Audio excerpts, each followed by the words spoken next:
तर Dzire result देताना काय बघायचं एक्झॅक्टली? सगळ्यात पहिले बघायचंय की आपण एक्सफोलिएशनला काय वापरतो, कारण हा सगळ्यात महत्वाचा पार्ट आहे. एक्सफोलिएशन एक्सफोलिएशन जर तुमचं रॉंग झालं किंवा प्रॉपर पद्धतीने नाही झालं तर पुढच्या प्रोडक्टचं पेनिट्रेशन तेवढं छान नाही होणार आहे. त्यासाठी आपण एक्सफोलिएशनला काय वापरतोय हे आधी आपल्याला बघायचं. दुसरं बघायचंय की ग्लोईंग स्किनसाठी आपण काय वापरतोय, ग्लो द्यायला किंवा स्किनचं काय म्हणतात टेक्स्चर इन्हान्स करण्यासाठी आपण काय वापरतोय, ग्लो येण्यासाठी आपण कुठले इन्ग्रेडियंट वापरतोय ते आपल्याला आधी चेक करायचंय. नेक्स्ट जे आहे ते आहे पेनिट्रेशन.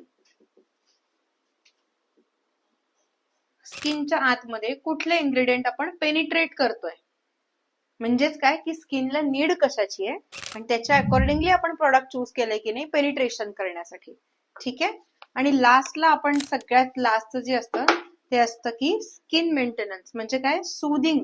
जेव्हा केव्हा आपण हायड्रा करतो किंवा कोरियन करतो तेव्हा स्किनला असे इन्ग्रेडियंट आपण वापरतो की थोडी स्किन इरिटेट होऊ शकते, हलका फुलका रेडनेस येऊ शकतो. ठीक आहे. आणि प्रोसिजर लॉंग असते, खूप स्टेप्स वापरतो.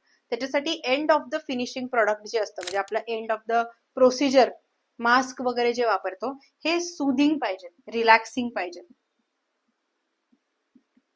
ह्याच्यासाठी आपण काय सिलेक्ट केलेलं आहे? आता ह्या सगळ्या गोष्टी सिलेक्ट करताना परत तुम्हाला प्रॉपर स्किन पद्धतीनेच करायचंय, तर तुम्हाला 100% एक्सलंट रिझल्ट येतो. 100%. म्हणजे तुमच्याकडे कुठली स्किन येऊ दे, ऍक्नेची येऊ दे, पिगमेंटेशनची येऊ दे, डिहायड्रेशनची असेल, एखाद्याची स्किन खूप प्लेन असते फक्त डल दिसते, असेही प्रॉब्लेम्स असतात. खूप छान स्किन आहे फक्त डल दिसते, मग त्याची स्किन असू दे, कॉम्बिनेशन असू दे, ऍक्ने प्रोन स्किन असू दे, कुठलीही स्किन असेल आणि तुम्ही जर ऍक्युरेट प्रॉडक्ट वापरलं आणि एंडला आपल्याला स्किनचा पीएच मात्र बॅलन्स करायचा आहे, हे मात्र लक्षात ठेवायचं. कारण आपण इतके चेंजेस करतो इन्ग्रेडियंट मध्ये की त्यांनी कधीतरी स्किनचा पीएच अल्कलाइन होतो, कधीतरी स्किनचा पीएच ऍसिडिक होतो. End of the facial, end of the ट्रीटमेंटला आपल्याला त्यांच्या स्किनचा पीएच हा बॅलन्स करायचा आहे. हे टार्गेट असलं पाहिजे की त्यांची स्किन एंडला एकदम छान सुदिंग नॉर्मल दिसते, अजिबात रेडनेस येत नाही स्किनवरती आणि रॅशेस रिएक्शन पण येणार नाही.